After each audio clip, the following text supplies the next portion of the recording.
Professor, a insegurança jurídica é hoje um tema que afugenta investimento externo no Brasil, coloca em risco contratos de longo prazo em áreas de infraestrutura importantíssimos como saneamento, rodovias, portos.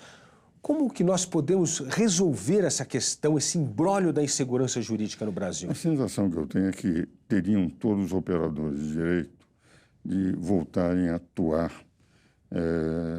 principalmente levando a Suprema Corte, que é quem decide, são 11 ministros, de que maneira se possa garantir um dos 5 princípios fundamentais da Constituição.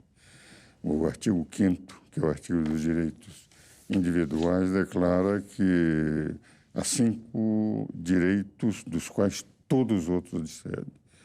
E um dos 5, além da inviolabilidade da vida, inclusive da propriedade, está aí, da liberdade, é o da segurança. E a segurança em todos os seus aspectos, inclusive, como todos os comentaristas da Constituição disseram, a segurança jurídica. Agora, há um dado que é bom que o telespectador conheça.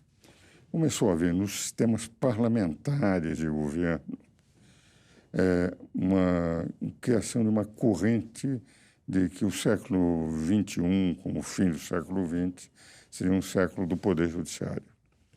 E à luz de teorias não clássicas do constitucionalismo, em que a tríplice divisão de poderes, poder executivo, legislativo, judiciário, haveria uma corrente pela qual o neoconstitucionalismo, o consequencialismo, mas principalmente de jurisprudência constitucional, o termo mais, digamos, atual para essa corrente é de jurisprudência constitucional, que caberia à Suprema Corte uma intervenção para garantir direitos fundamentais da sua interpretação da Constituição. Então, aquela nítida separação entre poder legislativo, executivo e judiciário não haveria na medida em que, quando se recorresse ao Poder Judiciário, de poder interpretar a Constituição por princípios gerais, até afastando a interpretação do Legislativo, que é aquele que recebe a opinião do eleitor, daqueles que o elegeram. Então, por essa corrente de jurisprudência constitucional, eles passam a poder entrar, isso vem dos sistemas parlamentares de governo, nas decisões do Poder Legislativo e do Poder Executivo. Ocorre o seguinte, 2 aspectos que me parecem importantes.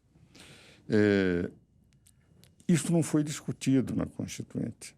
A corrente da jurisprudência constitucional não foi constituída. Na Constituinte, nós vimos de um poder mais forte, que era o Poder Executivo, e 2 poderes mais fracos, que eram o Legislativo e o Judiciário.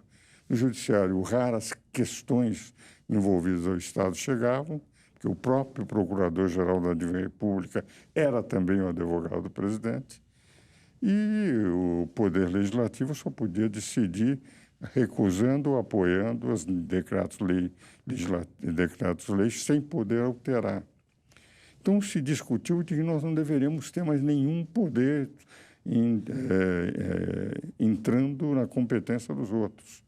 Por isso, a nossa Constituição e a nossa Constituinte não admitiram, Luiz Felipe, a corrente ainda não tinha crescido, como cresceu nos últimos tempos, da jurisprudência constitucional. Eles admitiram o seguinte, há 3 poderes, que são harmônicos e independentes, nenhum deles pode invadir a competência dos outros.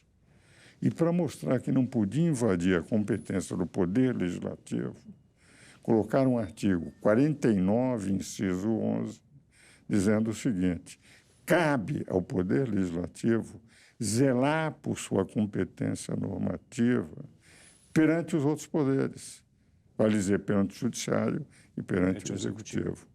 O que vale dizer, a corrente da jurisprudência constitucional, dessa flexibilidade de interpretar princípios gerais independente da vontade do povo, daqueles que interpretaram o princípio geral e fizeram a lei, é evidente que não foi adotado, porque eu participei de audiências públicas a convite dos constituintes, comentei a Constituição em 10 mil páginas com o Celso Bastos, em 15 volumes, quer dizer, vivendo aqueles 20 meses, sei que esta corrente da jurisprudência constitucional não foi adotada.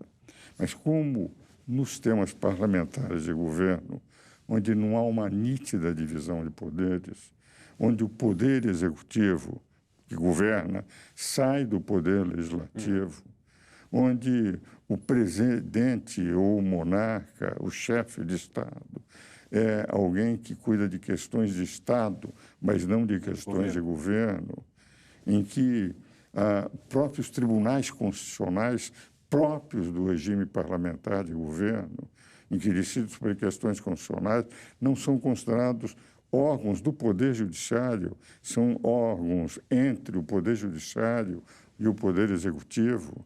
O Tribunal Constitucional, que existe em Portugal, que existe na Alemanha, que existe na Itália, são tribunais que discutem questões, mas com uma característica não de Poder Judiciário, basta que o Poder Judiciário é completamente distinto do Tribunal Constitucional, próprios sistemas parlamentares. Nós aqui adotamos uma corrente de jurisprudência constitucional por interpretação da Suprema Corte, e eu tenho grande admiração pelos 11 ministros da Suprema Corte, mas apesar da admiração por eles, a verdade é que eu me sinto com 65 anos de advocacia e 59 de magistério universitário, com o direito de divergir.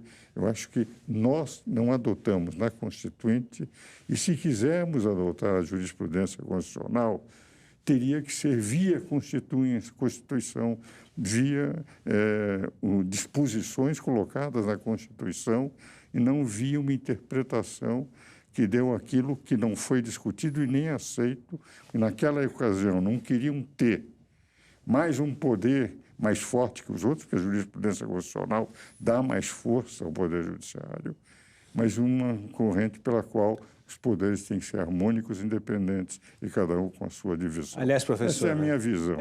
E, professor, é interessante, né? Nós que vivemos aquela época de Constituinte, né?